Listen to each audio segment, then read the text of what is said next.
In 1843, a man named Frederick Trent Stanley opens a small forge in New Britain, Connecticut, to manufacture wrought-iron door bolts.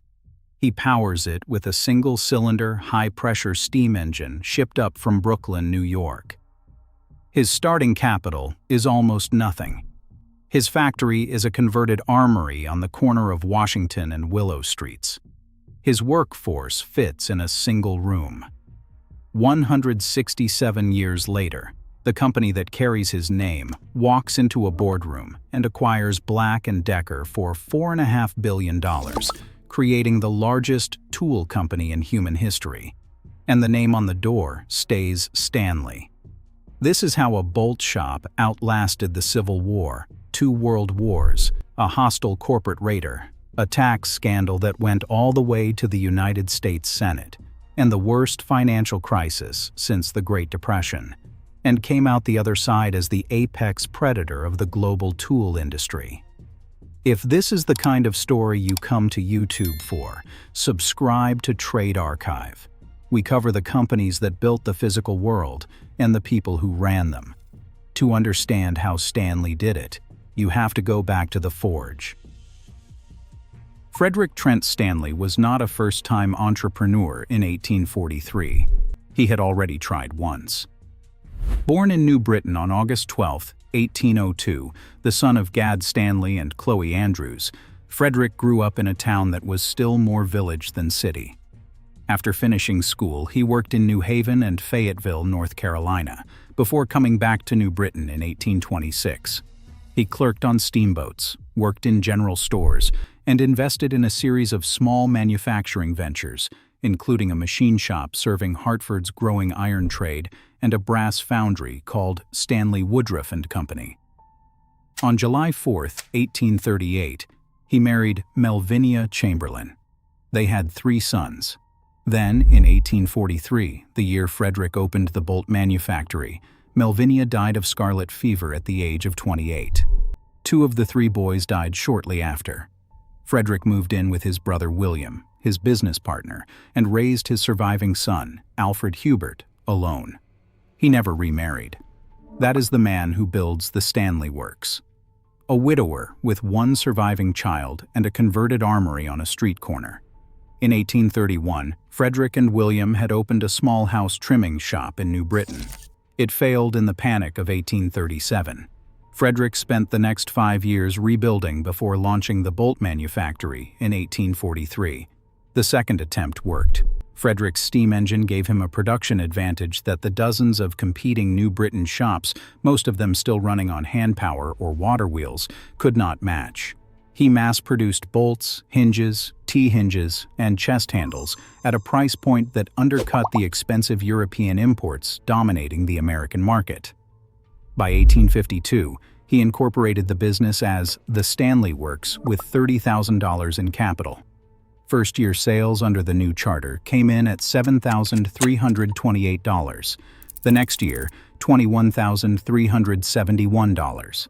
By 1860, roughly $53,000. The decisive hire comes in 1854. A 19-year-old bookkeeper named William H. Hart walks into the factory and never leaves. Hart rises to secretary-treasurer within months, eventually becomes president, and runs Stanley for 4 decades. Under Hart, sales hit $480,000 by 1872. An unbroken streak of annual dividends begins in 1877 and continues through the rest of the century and into the next. New Britain itself is becoming something remarkable. By the late 1800s, the town earns the nickname hardware capital of the world. Stanley is the anchor, but it is not alone. Russell and Irwin Manufacturing makes locks and builders hardware. P&F Corbin produces padlocks and cabinet hardware. Landers, Frary & Clark makes household goods and appliances. North & Judd makes saddlery hardware. These companies collectively employ thousands. The Polish, Italian, and Irish immigrants who fill the shop floors give the city its enduring ethnic identity.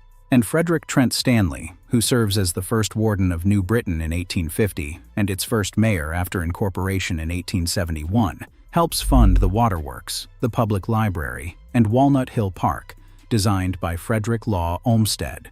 He brings gas lighting and rail service to the town.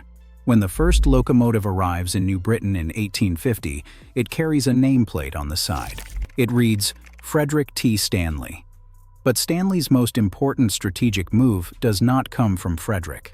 It comes from his cousin. Frederick himself dies on August 2, 1883, at the age of 80, 10 days before his 81st birthday. He is buried at Fairview Cemetery in New Britain, in the town he helped build from a village into an industrial center. The company he founded is already national. What happens next makes it global. In 1857, Henry Stanley founds the Stanley Rule and Level Company in the same town. While Frederick makes the hardware that holds buildings together, Henry makes the tools used to build them. Rules, levels, plumb bobs, and squares. Henry is less an inventor than a buyer of inventors. He merges two existing New Britain firms, Hall and Knapp, and a Stanley Company, into a single joint stock entity on July 1, 1857. Henry serves as president of both Stanley Rule and Level and the Stanley Works simultaneously. Then he starts acquiring. He buys Charles L. Mead's rule business in 1863. He acquires R.H. Mitchell and Company in 1871. He purchases the Eagle Square Manufacturing Company of Shaftesbury, Vermont in 1916, adding carpenter's steel squares. He buys the Otha Tool Company of Newark, New Jersey in 1913, bringing hammers into the line. By the early 1900s, Stanley Rule and Level produces the most comprehensive catalog of woodworking hand tools offered by any single American manufacturer. But the biggest acquisition of all happens in 1869. Henry purchases the factory stock and patent rights of Leonard Bailey, a Boston toolmaker who has solved a problem that has plagued carpenters for centuries. Traditional wooden hand planes warp with humidity, require constant mallet tapping to adjust the blade depth, and cannot hold a consistent shaving thickness across long boards. Bailey's cast iron plane eliminates all three problems. A threaded brass nut advances or retracts the iron in increments of about 25 thousandths of an inch per full turn. A lateral adjustment lever lets the user skew the blade without disturbing the depth setting, and the cast iron body is dimensionally stable, season after season. Stanley begins manufacturing the Bailey bench plane series, numbered 1 through 8. The number 4 smoothing plane, 9 inches long with a 2-inch iron, becomes the best seller. The number 5 jack plane, at 14 inches, becomes the workhorse of every job site in the English-speaking world. These are the planes that build the houses, the churches, the railroads, the ships. Bailey himself moves to New Britain and works as a Stanley contractor, collecting a 5% royalty on every plane sold. The arrangement lasts until 1875, when the two sides fall out over royalty calculations on new product variants. Bailey leaves. He sets up a rival line called the Victor. Stanley sues for patent infringement and wins. In 1880, Stanley buys out the entire Victor operation and absorbs it. Bailey dies in 1905. Around 1902, Stanley begins casting the name Bailey directly into the bed of every bench plane, turning the man who tried to compete with them into their most valuable brand asset. The name is still there today if you flip a Stanley plane over and look at the casting. By the time Stanley exhibits at the 1876 Centennial Exposition in Philadelphia, introducing the Liberty Bell commemorative plane to 10 million visitors at Fairmount Park, the company already dominates the American hand plane market. The planes from this period, from 1919 to 1932, carry a heart-shaped logo stamped into the blade iron. Collectors call them the sweetheart types. They are the most sought-after production planes in the world, routinely selling for 10 to 20 times their original retail price at auction and on collector forums. A Stanley Bailey number 4 frog casting from 1900 fits a number 4 body from 1955. That kind of interchangeability in the 19th century is almost unheard of. Stanley did not just make planes. Stanley made the standard. Henry also hires a German immigrant named Justus Traut, born in Potsdam in 1839, who arrives at Stanley Rule and Level in the late 1850s and stays for 50 years. Traut's first patent, a folding rule joint, is granted in June 1865. His last patent is issued posthumously in November 1908. In between, he registers approximately 148 United States patents for squares, levels, plumb bobs, chamfer planes, and marking gauges. Contemporary newspapers call him the patent king of the United States. The volume of intellectual property Traut generates gives Stanley Rule and Level a moat that no competitor can cross. In 1920, the logical conclusion arrives. The Stanley Works formally absorbs the Stanley Rule and Level Company. The merger adds roughly 1,200 workers and $6 million in net sales. The combined entity now controls both the architectural hardware market and the hand tool market from a single headquarters in New Britain, Connecticut. It is one of the most dominant industrial positions in early 20th century America. To protect that position, Stanley does something unusual for a tool company. It vertically integrates into raw materials. Stanley acquires a steel strapping operation and builds a 115,000 square feet steel strapping plant in New Britain. It purchases the Farmington River Power Company, a hydroelectric plant on the Farmington River, to generate its own electricity and cut energy costs below what competitors pay the grid. The Farmington River Power Company remains a Stanley subsidiary well into the 21st century. Stanley even opens a major hardware works in Niles, Ohio in 1909, positioning itself inside the northeastern Ohio steel belt to shorten its supply chain further. By 1914, a Canadian plant opens in Roxton Pond, Quebec. Stanley is no longer a Connecticut company. It is a North American manufacturer with its own power supply and its own steel. In 1931, a Stanley engineer named Horace H. Raymond builds a prototype pneumatic door operator and attaches it to his pantry door at home. He invites colleagues to a dinner party. They watch their host's wife push through the door, hands-free while carrying a serving tray, and they immediately recognize the commercial potential. Raymond and fellow engineer Sheldon S. Roby file a patent application in November 1931. The patent, U.S. Patent number 1,978,093, is granted 3 years later. The first commercial installation goes into Wilcox's Pier restaurant in West Haven, Connecticut. A photoelectric beam mounted in posts in front of the door detects when a person breaks the light. The resulting current change triggers an electromagnet that opens a pneumatically powered swing door. The complete system, operator, beam posts, and doors, sells for $100. Stanley calls it the magic door. Retailers adopt it first. Then, in the 1940s, supermarkets. By the 1960s, Stanley's automatic door division is a global operation. By the 1990s, rebranded as Stanley Access Technologies, it is one of the largest automatic door manufacturers in North America. The division eventually sells for $900 million in 2022. All of it traces back to a pantry door in 1931 and a dinner party where nobody had a free hand.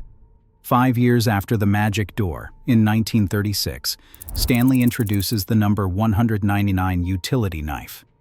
A die-cast body with a knurled fleur-de-lis grip houses a trapezoidal replaceable blade, sharpened on both long edges so the user can reverse a dull side for a fresh one. Before number 199, tradesmen use fixed blade knives that require constant whetstone sharpening.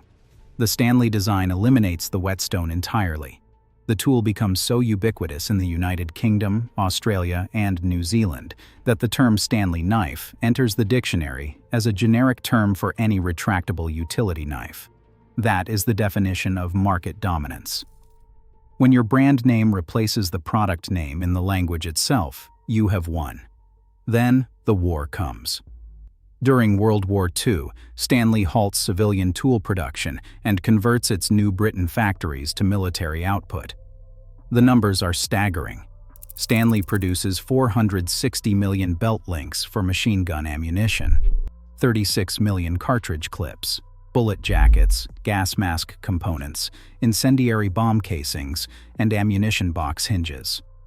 Women workers on the New Britain factory floor are photographed by Gordon Parks for the Office of War Information in May 1943, inspecting steel bullet jackets under overhead lamps.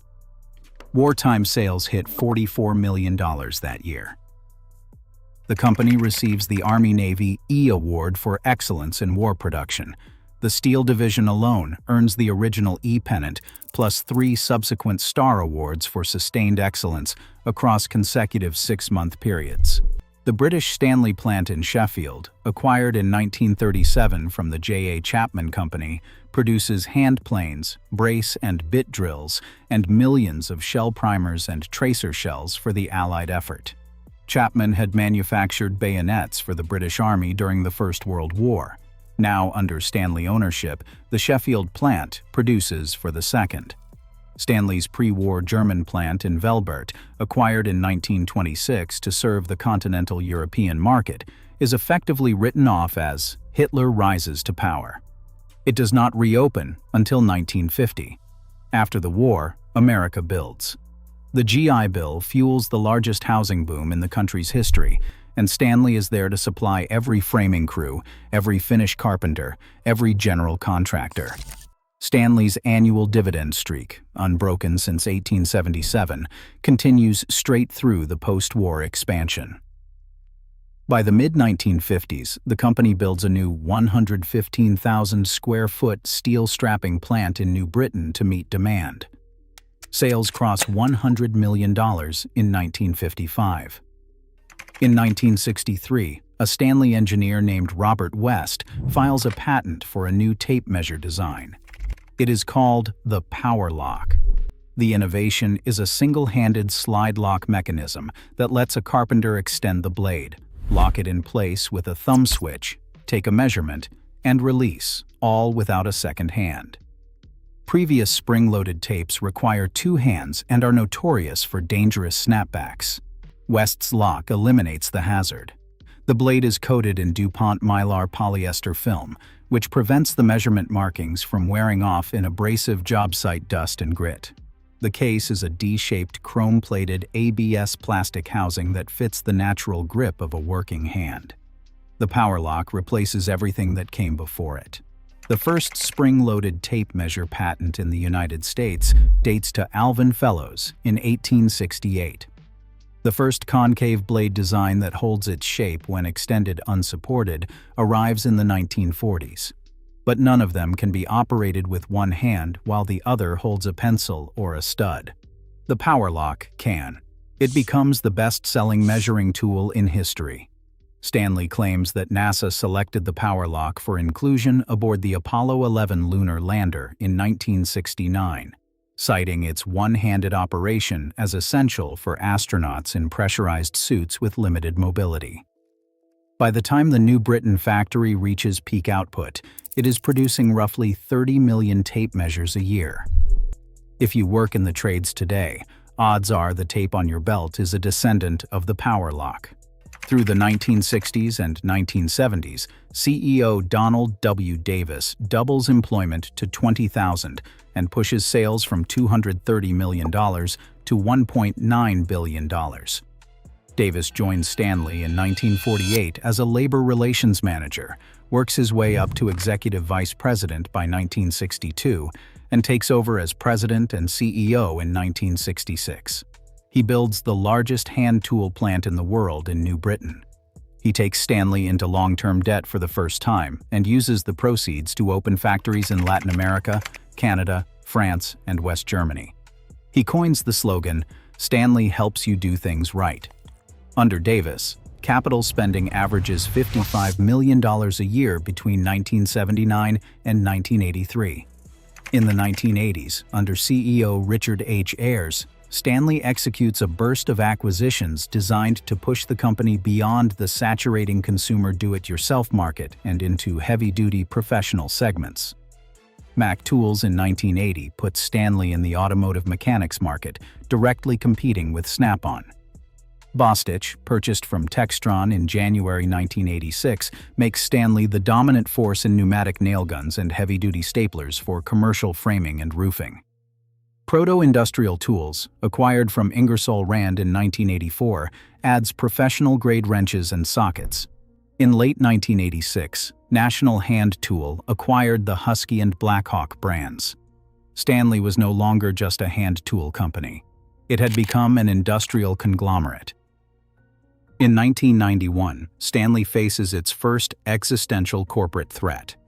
Newell Company, a consumer goods conglomerate, begins buying Stanley shares on the open market and files notice of intent to expand its stake. The implication is clear. Newell wants a hostile takeover. Stanley sues on antitrust grounds in June 1991. Connecticut Attorney General Richard Blumenthal files a parallel suit. The fight drags on for over a year. In October 1992, Newell agrees to sell its Stanley shares within 12 months and to stay away from the company for a full decade. Stanley survives. But the episode exposes a vulnerability. The company's sprawling portfolio and compressed margins make it a target. By the mid-1990s, Stanley carries too many product lines, too many factories, and margins that are slowly compressing under Asian competition. The board decides it needs a turnaround operator. In January 1997, they hired John M. Traut. Traut is a 19-year General Electric executive, a protege of Jack Welch, who ran General Electric Medical Systems from 1986 to 1997, cutting $80 million in costs in his first year and growing that division's sales from $1.2 billion to $4 billion. His tenure at Stanley becomes a Harvard Business School case study. It also becomes a cautionary tale. Traut imports GE's Six Sigma efficiency playbook wholesale. He closes dozens of plants. He moves manufacturing to Mexico and Asia. He sheds roughly 1/3 of Stanley's workforce during his tenure. The International Association of Machinists reports that over 1,000 jobs left the New Britain area after 1997, most of them going overseas. Profits briefly surge. Morale collapses. Quality complaints begin to surface from professional users who notice that the tools coming off the new overseas lines do not feel the same in the hand. Then, in 2002, Traut makes the move that nearly destroys the company's reputation entirely. He proposes a corporate inversion, a paper relocation of Stanley's legal headquarters from New Britain, Connecticut, to the tax haven of Bermuda. No employees move, no factories move, no tools move. Only the corporate charter moves, to a mailbox in Hamilton, Bermuda. The projected savings were $30 million per year in United States corporate taxes. On May 9, 2002, Stanley's shareholders narrowly approved the plan. The next day, Connecticut Attorney General Richard Blumenthal and State Treasurer Denise Napier file suit, alleging voting irregularities. Stanley had counted shares held by company-administered employee benefit plans, where employees had not actually cast votes. The SEC opens an inquiry. The AFL-CIO president, John Sweeney, writes a public letter demanding Stanley's board abandon the plan. Senator Charles Grassley and Senator Max Baucus introduce the REPO Act to penalize corporate inversions. Congresswoman Rosa DeLauro attaches an amendment to the Homeland Security Bill barring Bermuda-domiciled companies from bidding on government contracts. On August 1, 2002, Stanley abandons the Bermuda plan. Traut retires the following year. The damage is done. The company that Frederick Trent Stanley founded in the same Connecticut town 159 years earlier tried to leave for a post office box in the Atlantic. The workers, the unions, the politicians, and the courts said no.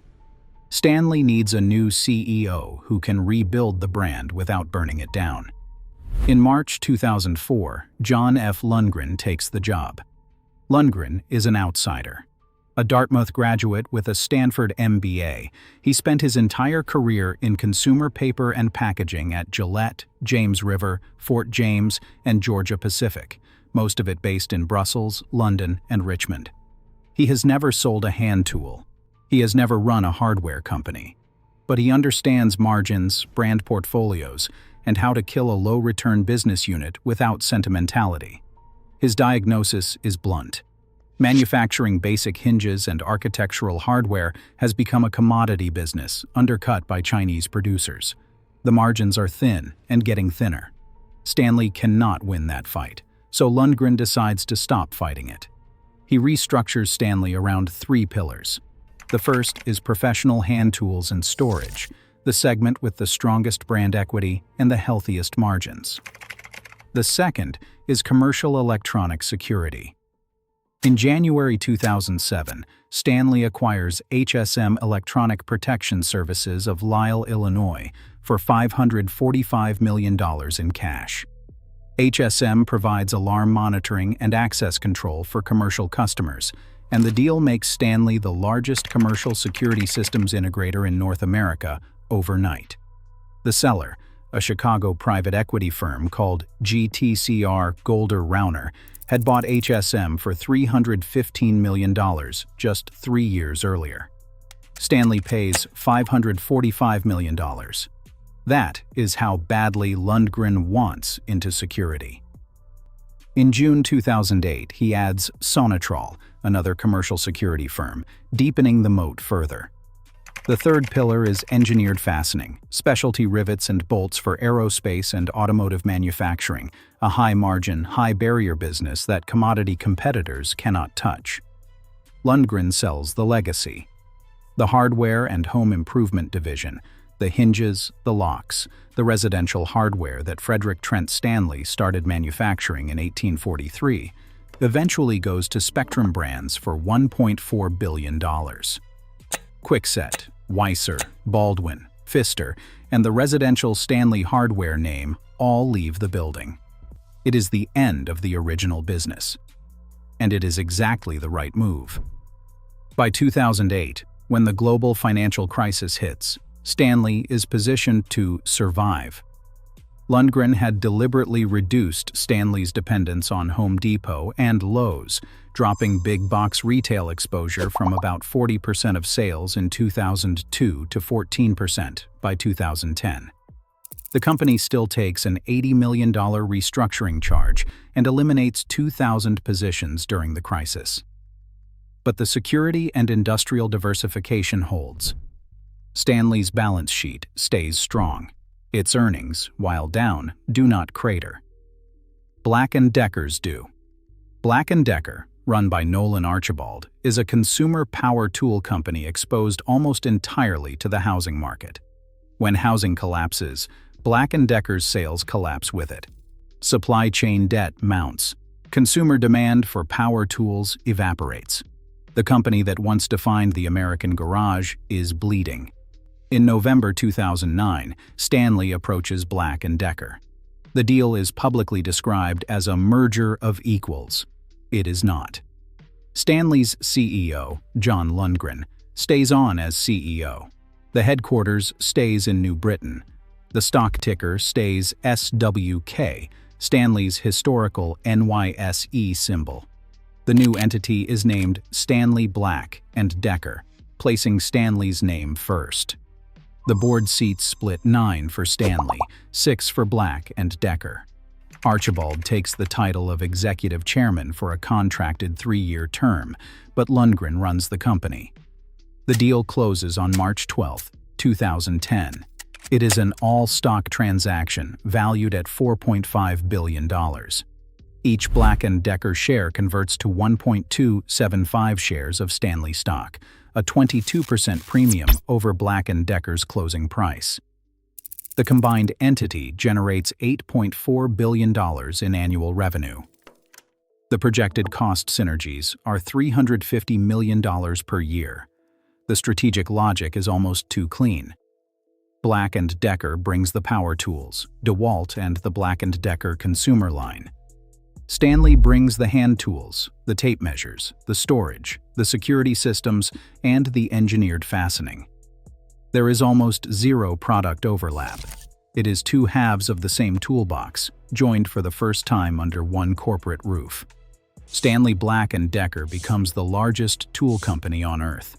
And the name of the man who opened a bolt shop on the corner of Washington and Willow Streets in 1843 leads the marquee. That is the story of the Stanley Works. Not a company that rose and fell, a company that kept getting hit and kept standing up. The Panic of 1837 killed its first venture. Frederick Stanley tried again. The Civil War disrupted supply chains. Stanley manufactured for the Union Army. 2 world wars forced the company to abandon civilian production entirely. Stanley produced 460 million belt links and earned the Army-Navy E Award. A hostile raider named Newell tried to take the company by force in 1991. Stanley sued and won. A GE-trained CEO tried to flee to Bermuda to dodge taxes. The workers, the unions, and the Connecticut Attorney General stopped him. The worst financial crisis in 80 years gutted the housing market.